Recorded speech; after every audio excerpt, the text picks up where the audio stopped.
Hello everybody, welcome back to the channel. If you're new here, we talk about all things fandom on this channel and we talk about it in a positive way. If that's something that appeals to you, you've come to the right place. We're so happy to have you here today. And today we have to talk a little bit about Halloween Ends because there's talk about the ending we didn't get to see.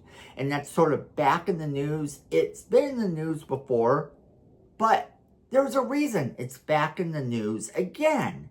And I thought it would be fun to take a look at this alternative ending and a few of the other alternative endings that were discussed for the movie. And then kind of give you my thoughts. So let's jump right into it. Alright, so this is sort of a crazy topic, but it's been back in the news yet again. If you don't know, there were a couple different endings to Halloween Ends. There were numerous ideas that they had bounced around, but one of these ideas was so insane that the actress herself is continuing to talk about it to this day, and that's why it's back in the news. And what she said about it is what's making it newsworthy again. You have a lot of fans who think that this would have been a better ending and some who don't. But let's take a look at a few of the other endings of this movie before we get into that. So one of these crazy endings that they had would have had Laurie Strode absorbing Michael Myers' evil essence after she defeated him, leading her to isolate herself from the world. Now that one's insane. That one's kind of a fun thought that, evil could possess Laurie Strode and then she decides to isolate herself from the world. I feel that this ending would have been a bit more boring, however, even than the ending we got, because if you're taking the idea that Laurie Strode would have defeated him, taken this evil into her, and then sort of isolating herself, so essentially ending the franchise forever, which, let's talk about that. That is exactly what Jamie Lee Curtis really wants to do. Because Jamie Lee Curtis has said several times over that she's not a fan of horror. She's not a fan of it at all, but she knows where her paychecks come from. And essentially, she's okay with coming back to Halloween. She also has stated in the past how much she wants to be the one to kill Michael Myers. She enjoys it enough to actually take that idea and have that be her narrative as well, that she wants to be the one to end him. And pretty much the thing with that is that it's kind of also telling in a way that she's not a horror fan, because yes, the final girl can kill the bad guy in a horror film, but as soon as another writer comes in, they can write him back into existence. She'd actually beheaded him at one point. In the next movie, of course, he was back. And they explained it away by saying that that wasn't him. So then you have this scenario where she still feels like she needed to kill him. You get to this Halloween trilogy, that last Halloween trilogy, and it was Laurie Strode so many years later. It took the viewpoint that the other films didn't happen, that only the original Halloween happened. And because of that, Laurie Strode is not Michael Myers' sister. She just knows that he's evil and feels as though she has to wait for him to return because she knows he will. So if you took the idea of that and you spun it in a way that at the very end, now Laurie Strode has absorbed this evil, then you do have a supernatural vibe to it. And potentially you could have a sequel.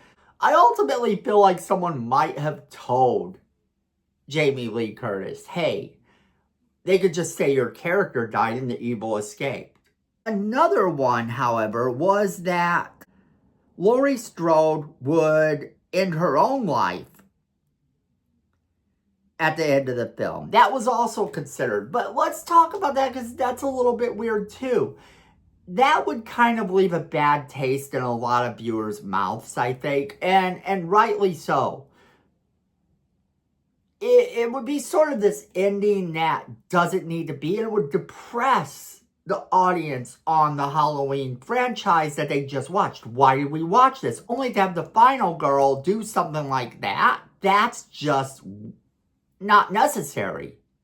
That's not necessary at all. And I don't think that fans would have been down with that. Now we get into the crazy one. The one that's being discussed all over again by none other than Jamie Lee Curtis. And Jamie Lee Curtis has said that she thinks it could have been seen as too intellectual for the final act of a slasher film.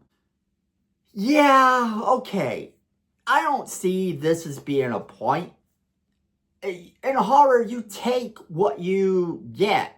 And a lot of times the endings of movies are completely insane. And we accept this insanity and we love it. And the thing of it is that this ending that she's talking about wouldn't have been so insane after all. The ending in question is this. The Silver Shamrock Mask Company would have been seen, and they would be building Michael Myers masks to suggest that anyone could become a monster. Alright, so I don't feel that this is too intellectual for viewers at all.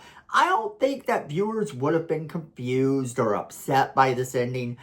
Granted, Halloween 3 is sort of that movie that stands alone from the rest of the Halloween films because it doesn't involve Michael Myers. But you also have to look at the fact that that movie has gained a cult following. And not only that, there is also the fact that the Silver Shamrock masks actually do make an appearance in the Halloween franchise. That's right, in the David Gordon Green take of Michael Myers, we do get to see the Silver Shamrock masks appear. And I think it would have been a fun nod. It would have been something that would have been awesome to see, and it would have actually have tied the Silver Shamrock to Halloween. And when this movie was going on, and that was discussed as one of the endings, and news sort of leaked out and people were talking about it, that was something that excited a lot of people. Something that people actually wanted to see. They were like, wait a minute, what? This could be cool. If the Silver Shamrock stuff is confirmed to be an actual thing in the movies, this would be epic. This would be a game changer. This would be great. Could we get another version of Halloween 3? And people were not hating this idea. So the fact that every now and then it's coming back into the news is also very telling. I feel that Jamie Lee Curtis once again is kind of looking at Halloween as, hey, our ending didn't really serve people the way it should have, but I know that I'm probably not going to get to kill Michael Myers. I don't know what her thoughts on this are, but she is discussing the fact that that was the original ending. And this is what she actually had to say. The original ending of Halloween Ends, originally titled Halloween Dies, was a scene in a mask factory, and you see the conveyor belt of masks being manufactured, and they're all Michael Myers masks, which is saying we are all monsters if we put on the mask. It's not just Michael Myers. It's all of us if we wear the mask. She says, I think it was too intellectual for this final. It was a big swing, and I honor and support the big swing. She starts discussing this as though it was a big swing and too big a swing for the final act, and I disagree. I think that this ending would have been great, and I think that it would have really changed the game in terms of how people think of Halloween Ends. Maybe our fake Michael Myers, yeah, you know our boy, maybe he wasn't in that version of the script, but I actually think he probably was. I think he was in that from the beginning, and this would have been a way for them to say, hey, look, this is what can happen. But it also really wouldn't have taken away from the final film at all. And then to have Michael Myers taken out the way he is in the film. Imagine if that last scene, we saw this conveyor belt full of Michael Myers masks being built. Now, I personally would have lost it. I would have been over the moon about that because, to me, that would have tied together the Silver Shamrock stuff officially, even though we only kind of saw it in the movie as sort of a nod and a little bit of a Easter egg. I think if we were looking at it and the end of the movie was that, then the sky is the limit on where you go from there. It's insane to think about that as the ending of the movie, because I actually think it would have been so much better. But that, friends, is only what I think about it. These other endings to the movie are also kind of noteworthy. The idea that she could be possessed by the evil herself and then have to isolate herself would have added a bit of kind of a strangeness to the ending. Maybe making it so that somebody could go, oh, here we go, and figure out a way to go forward from there. And then the one with her sort of ending her own life, I don't think that one really would have had a great vibe to it. Personally, I don't think that would have been a great final act for Halloween Ends. It just would have been a final act for Laurie, and that's it. But we've seen Laurie die in other versions of Halloween. We've seen this over and over and over again. So to me, it wouldn't have even meant that there was a definitive end to Laurie, because she could always be brought back if they decided to in another sequel. And that's kind of where I am.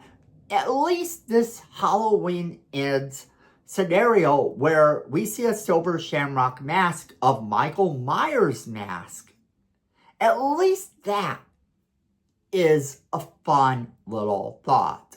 So that is where I'm going to end it off to you guys. I want to know what you guys are thinking about this scenario. Which of these do you like the best? Do you like the one where Laurie just says, nope, that's enough? Do you like the one where basically you see Laurie Strode possessed by the evil itself and having to isolate herself? Or are you like me and like this last one with the idea of there being Silver Shamrock masks being made in the style of Michael Myers? But just know that I want to hear from each and every one of you. There's no wrong answer. Just remember to be nice to each other in the comments, because at the end of the day, we're all fans. And then I definitely want to hear from you. So make sure you're dropping me that comment, letting me know what you think.